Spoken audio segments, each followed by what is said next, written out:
Salam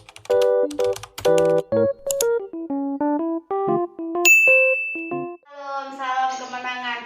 Saya Dewi Abraham menyapa saudara. Hari ini saya ada di Lawang. Terima kasih untuk Pak Pendeta Paulus Joko. Hari ini saya akan sharing firman Tuhan yang diambil dari Amsal 1 ayat yang ke-8. Demikian firman Tuhan. Hai anakku, dengarkanlah didikan ayahmu dan jangan menyia-nyiakan ajaran ibumu. Judul firman Tuhan hari ini, taat dengar nasihat. Saudaraku yang kekasih, mengapa saya memilih topik tentang nasihat? Karena kalau boleh jujur, anak zaman now itu agak sulit mendengarkan yang namanya nasihat, walaupun tidak semua. Ketika masa saya anak-anak, remaja, dewasa, ketika orang tua saya, pemimpin rohani saya, orang-orang senior saya memberikan nasihat, kami duduk diam mendengar dan tidak pernah membantah sama sekali. Tapi anak zaman now, saya tekankan tidak semua. Ketika orang tua memberikan nasihat, kita 10 kata, mereka 20 kata. Kita 30 kata, mereka 50 kata. Dengar baik. Sebagai orang percaya, sebagai anak-anak Tuhan, kita harusnya mau mendengarkan nasihat. Setiap hari saya membaca Alkitab Amsal sesuai dengan tanggal.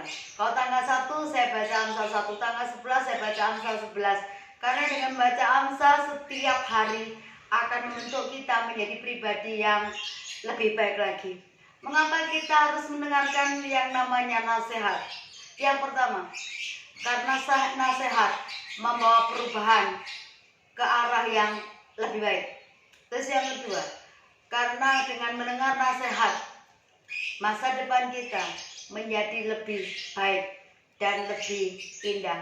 Berapa banyak dari pengalaman yang saya lihat orang yang susah mendengar nasihat, apalagi tidak mau mendengar nasihat, hidup mereka menjadi sandungan. Mereka menyusahkan bukan hanya dirinya sendiri, tapi juga menyusahkan orang lain. Bagaimana sikap kita ketika mendengarkan nasihat? Yang pertama, belajar untuk taat, mendengar, mencerna, dan melakukan. Jangan banyak alasan untuk melawan nasihat yang diberikan. Terus yang kedua, bagaimana menjadi pribadi yang mau taat dengan nasihat? Melakukan apa yang menjadi nasihat orang tua kita. Misalnya orang tua kita bikin peraturan. Ketika masih gadis, ketika masih kanak-kanak, kalau orang tua bilang, kalau pergi bermain, jangan lebih dari pukul 9 malam. Nasihat itu sering kali didengar. Dan anak zaman dulu, sebelum jam 9, mereka sudah ada di rumah. Itu namanya mendengarkan nasihat. Seringkali yang kita lihat, nasihat diberikan, diabaikan. Nasihat diberikan, tidak peduli. Saya akan memberikan satu kesaksian bahwa akibat tidak taat dengan yang namanya nasihat, akhirnya mendapatkan celaka.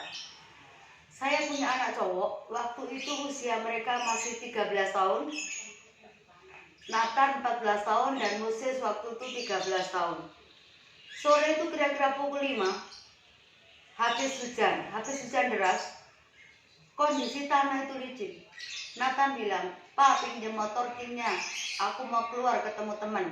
Papanya bilang, "Nggak usah, habis hujan jalanan licin." "Pak, tapi aku udah janji."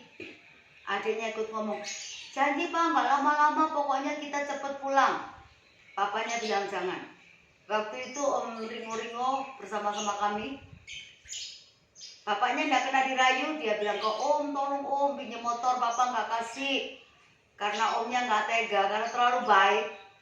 Kadang-kadang kita harus mendidik loh, kebaikan bukan berarti setuju dengan apapun yang dilakukan kalau itu membahayakan dirinya sendiri.